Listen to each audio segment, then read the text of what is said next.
Vous savez, on a besoin un peu de rafraîchir les mémoires des uns et des autres. La crise malienne est survenue en 2012. L'une des raisons, c'est vrai, c'est l'absence de leadership éclairé et de maturité stratégique qui a fait qu'on a détruit notre outil de défense. Mais ça, c'est peut-être 30%, 40%.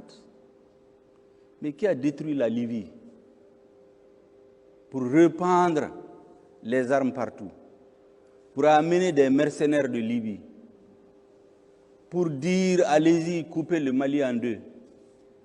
Ce n'est pas nous qui le disons. C'est des responsables français. J'ai les noms, j'ai un document, tout est documenté, qui ont dit qu'il faut diviser le Mali. Vous avez des responsables des anciens mouvements rebelles qui disent clairement que c'est la France qui leur a dit on va diviser le Mali, vous donner l'indépendance. Mais qu'ils ont compris plus tard que la France voulait les utiliser pour affaiblir l'État malien et faire ce qu'elle veut. Mais passons sur ça. Le président est tombé. La CEDEAO, vous savez, elle parle de forces d'attente aujourd'hui pour nous intimider. Ceux qui veulent nous intimider, notre peuple et notre armée les attendent de pied ferme. Mais en 2012, il y a eu un sommet de la CEDEAO à Dakar, à l'investiture du président de mon frère Macky Sall. À ce sommet de la CEDEAO, comme par hasard, surgit le ministre des Affaires étrangères de la France, Alain Juppé. Et quand la CEDEAO décide d'une force d'attente de 3000 hommes pour libérer le Mali, M. Juppé dit non, les 3000 hommes c'est trop par rapport à 500 combattants irrédentistes. Vous avez vu? On continue. Le Mali et la CEDEAO, à travers l'Union africaine, demandent la création d'une force internationale qu'on appelle la MISMA, créée par l'ONU. Vous savez ceux qui ont commencé à dénigrer la MISMA? C'est les diplomates français, les écrits existent. On a fait traîner les choses. Quand on a constaté l'absence des capacités de la MISMA, on a créé la MINUSMA. Qu'est-ce qui a été dit à la création de la MINUSMA? Allez-y, la résolution. On est venu nous dire après que les opérations de maintien de la paix, ce n'est pas pour faire la guerre. Mais quand on l'a mené, qu'est-ce qu'on a dit aux Maliens? C'est pour les aider à lutter contre le terrorisme. Mais je passe sur ça. L'opération Serval, quand c'est intervenu, le 11 janvier, qu'est-ce qui a été dit? 3 objectifs par le président français, repris par son ministre de la Défense. Premier objectif, détruire le terrorisme. Deuxième objectif, aider à restaurer l'intégrité du territoire malien. Troisième objectif, appliquer les résolutions des Nations Unies. 8 ans après, aujourd'hui on est en 2022, donc ça fait 9 ans après. L'intégrité du territoire, disons le terrorisme au lieu d'être détruit, il a quitté l'extrême nord pour prendre 80% du pays. L'intégrité du territoire à la date d'aujourd'hui n'est pas rétablie. Les résolutions des Nations Unies changent chaque année, au point que cette année, nous nous sommes opposés à une résolution. Donc vous tirez vous-même la leçon. Mieux, est-ce que vous savez qu'en 2014, lorsque l'armée malienne a essayé de reprendre la totalité de son territoire, il y a eu des affrontements dans l'extrême nord. Les soldats maliens, certains qui se sont réfugiés dans le camp de la MINUSMA, on les a désarmés, ça se comprend. Est-ce que vous savez que quand l'armée a voulu récupérer les armes, le commandant de Barkhane a dit non, que c'était un butin de guerre qui appartient à la SEMA. Ils ne vont pas le donner à l'armée malienne. Est-ce que vous pouvez imaginer? Vous savez qu'en 2016, lorsque l'opération Barkhane a été installée, le commandant de Barkhane a fait le tour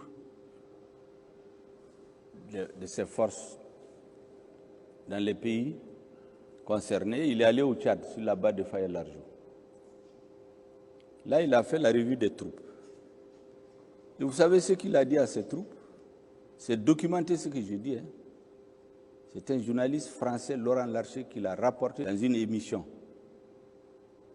où il parle des non-dits de la diplomatie française. le commandant de Barkhane dit à ses troupes, ça va vous faire froid au dos. Il leur dit, nous étions venus ici il y a 100 ans, autrement dit en Afrique. Nous sommes partis il y a 60 ans. Nous sommes revenus pour 100 ans. Tirez vous-même les conclusions. Et les Africains comprendront beaucoup de choses. Pourquoi au Mali, nous avons toutes ces forces-là. Le Mali, comme j'ai dit, l'armée malienne, Barkhane, Takuba, G5 Sahel, ECAP, EUTM, et ça ne fait qu'empirer. À la fin, c'est la désintégration de l'État. La suite, on peut l'imaginer. Est-ce que vous pouvez imaginer que la lettre que le président malien a écrite à l'État français pour demander son intervention, dont aucune copie n'existe ni à la présidence, ni aux affaires étrangères. L'original est en France. Quand nous en avons eu besoin récemment, c'est sur le site du Sénat français qu'on a trouvé. Parce que nous voulons relire les accords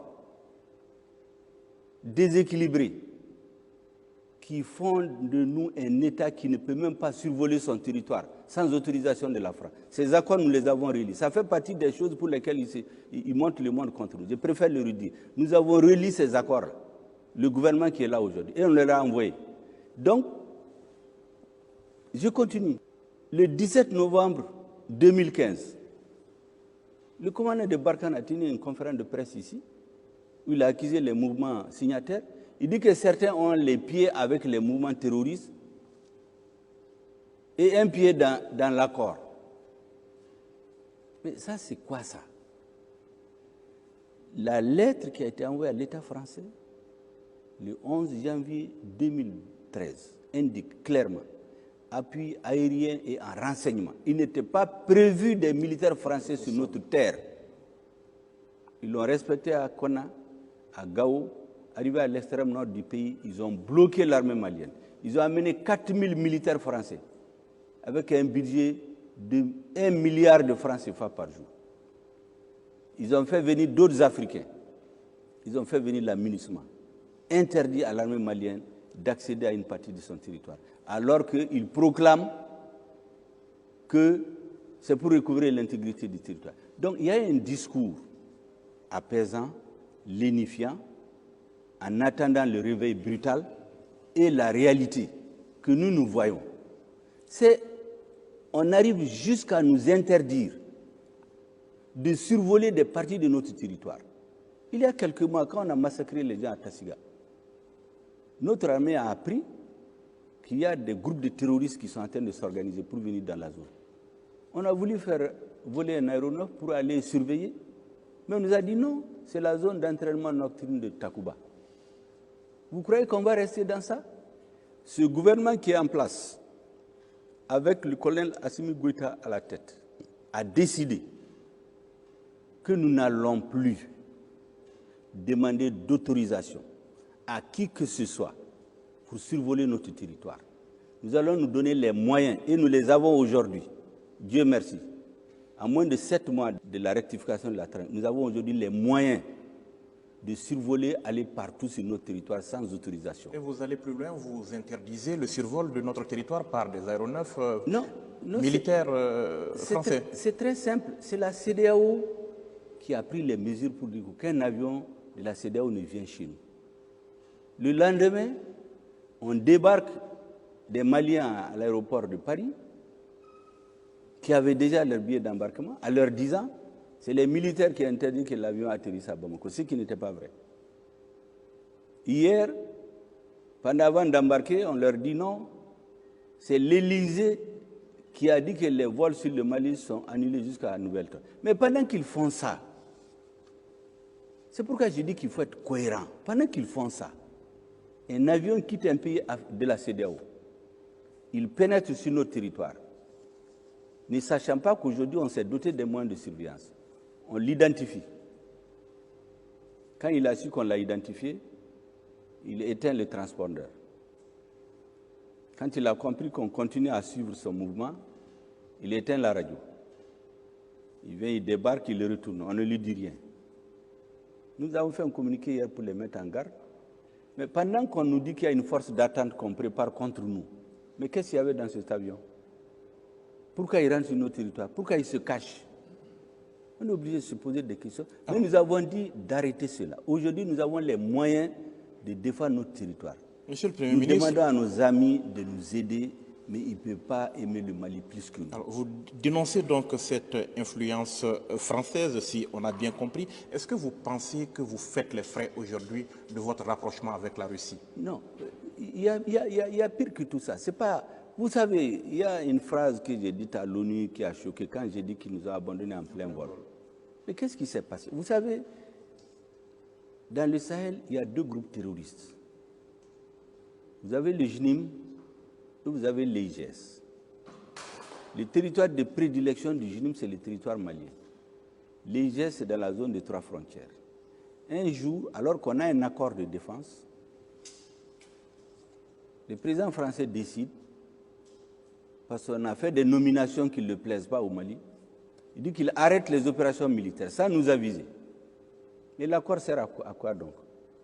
Quand on est partenaire, on s'assoit, vous nous dites, il est temps de partir, nous allons partir dans 2 mois, dans 3 mois, vous préparez, on prend les emprises. Mais vous dites comme ça à un sommet, nous partons. On nous abandonne, on va se concentrer sur l'IGS. Donc, comme pour nous dire, pour le JNIM, occupez-vous-en. Mais nous n'avons compris le message. Mais quand vous laissez ces emprises, vous allez nous empêcher aussi de chercher des partenaires. Mais c'est quoi ça? Vous pensez que vous faites les frais aujourd'hui de votre rapprochement avec la Non, Russie? nous ne faisons le frais de rien du tout. Nous cherchons les moyens pour défendre notre peuple. Nous voulons avoir notre autonomie de décision. Maintenant, cette campagne qu'il y a contre nous, comme je l'ai dit, ce terrorisme diplomatique, médiatique et psychologique contre nous, ça ne nous fera pas bouger d'un État. Nous sommes dans des relations de coopération avec l'État russe, comme on l'est avec d'autres États. Je ne sais même pas pourquoi il ne parle que de la Russie. On est dans des relations de coopération avec plusieurs États, avec lesquels on paye des armes. Mais ce que nous ne comprenons pas au niveau de la CEDEAO, et je vais vous dire pourquoi souvent on parle d'intérêts étrangers. Lorsque cette histoire de ce qu'ils appellent Wagner, entre parenthèses, est sortie, ceux qui l'ont sorti, ils ont dit d'abord c'est des rumeurs. Ensuite, ils ont dit c'est la presse. Mais certains d'entre eux sont venus nous demander, est-ce que c'est vrai? On a donné des explications. C'est un pays européen, c'est un pays américain. Aucun chef d'État africain n'a appelé notre président, n'a envoyé quelqu'un ici. Ils se sont limités à ce que la presse d'un autre pays dit pour organiser un sommet, pour prendre des résolutions sur des rumeurs véhiculées par les ministres d'un autre pays, par la presse d'un autre pays. Qu'est-ce que ça leur coûtait de téléphoner au président, d'envoyer des émissaires pour en savoir plus? Qu'est-ce que ça leur coûtait? Mais ça rentrait dans une stratégie de diabolisation du Mali, aller jusqu'à la tribune de l'ONU, mettre dans les discours des chefs d'État quelque chose dont vous n'êtes pas sûr. Même celui qui vous a mis ça dans la bouche dit c'est des rumeurs. Vous partez inscrire à l'ordre du jour d'un sommet où ce n'était même pas prévu. C'est à 3 heures du sommet qu'on a inscrit le Mali à l'ordre du jour. C'est un sommet sur la Guinée. Mais quand on a toutes ces informations, qu'est-ce qu'on va penser?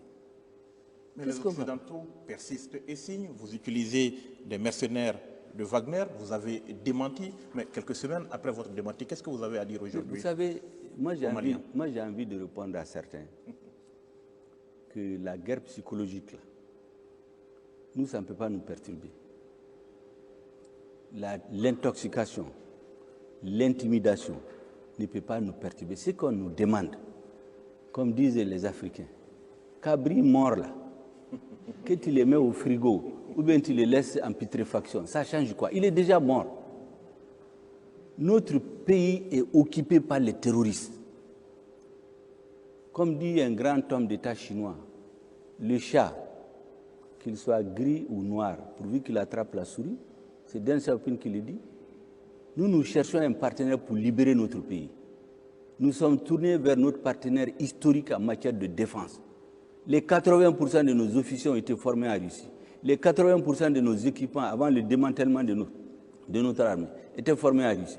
Nous nous sommes retournés vers la Russie, qui est un vieil ami, qui nous a tendu la main, et d'autres pays que je ne veux pas citer parce que, comme ils ne veulent pas parler, ils ne veulent parler que de la Russie. Mais ils se mettent à crier. Donc, nous devons rester. Tous les jours, on tue des centaines de Maliens dans les villages. On prend des résolutions sans nous. La dernière résolution, on amène une résolution à l'ONU pour décider de 2200 militaires supplémentaires de l'aménagement. On n'a pas vu le projet. On n'a pas discuté. On ne sait pas quel contingent vient là-dedans. À quelle fin il vient. Ils vont être où? Tout cela parce que le Mali est devenu un État vassal. Nous avons dit à l'ONU, à notre ambassadeur, de dire non. Lorsque nos frères tchadiens récemment, quand les Français ont décidé d'abandonner les emprises au nord, nos frères tchadiens, nous ont dit qu'ils ont besoin d'augmenter de 2000 hommes, leurs hommes pour mieux se sécuriser. Mais on a réglé sur une base bilatérale. Il n'y a pas eu de problème. Donc, ce qu'on veut faire du Mali, les dirigeants qui sont à la tête du Mali aujourd'hui ne sont pas de cette agence-là. Ce n'est pas des hommes qui sont heureux d'être qu'on les tape sur les épaules, qu'on les donne des satisfecits, des bons démocrates, des bons dirigeants, d'aller faire la nuit dans des hôtels à 6 000, 10 000 euros la nuit en Europe. Ce n'est pas ces hommes-là. Ceux qui sont au pouvoir, c'est des patriotes dont certains ont risqué leur vie pendant des années. Nous voulons restaurer la dignité, l'indépendance, la souveraineté, la fierté du peuple malien et des Africains. C'est tout.